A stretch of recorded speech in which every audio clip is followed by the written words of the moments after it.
یا اول حمد دے د پاک رب العزتانو او چې کوي بی وزیرانو سلطنت او بیا درود په محمد نبی سرور اولین هم آخرین دے پیغمبر او زید باغ نه هغه وخت کې بلبلان او چې نازل شي گلستان باندې خزانه او حقیقت وینا بتل بیان وما او یو قصه په ډیر ادب شروع کوما یدا قصه د حنزله اصحابی دانو او د تاریخ نه میرا غستی یقین دا او دا عاشق په احمد نبی مختار او انتظام د واد شلو تیار یا مختصر بیان کا ما د عبرت او کورته راوړل ډولې د محبت او بستر باندې اود دې نیمش پدا او خوب اولیدو عجبان زاردای یا خوب کی اولید محمد آخر زمان او چې جنگی گی د احد پلوی میدان او ډیر زخمون دی په پاک نبی سلطان او هم یې دی پکې غاخونه شهیدان یا مبارک مخی زخمی دے پسرو وینو او هم سختی و پا اصحابو نازنینو هم زخمی وی دلاس گوتی د سردار او ډیر بے ہوش او احمد نبی مختار یا اصحاب دی او یاتنا شهیدان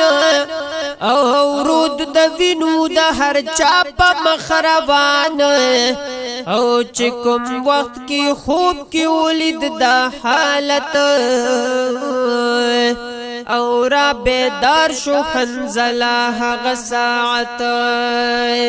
یا داسې وی بی بی ته جنگ لروانېږه او زم احد تپ هیڅ شان نه پاتې کېږه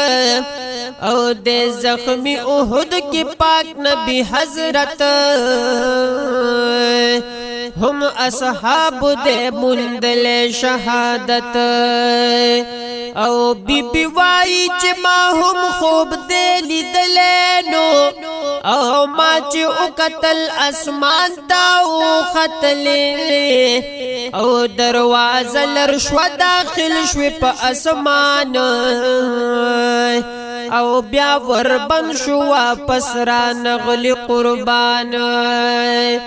او د تعبیر نه د خوب داس معلومیږي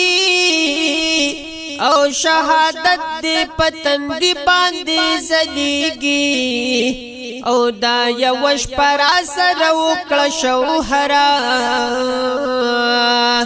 او را تخکاری د نیټ دې مقرره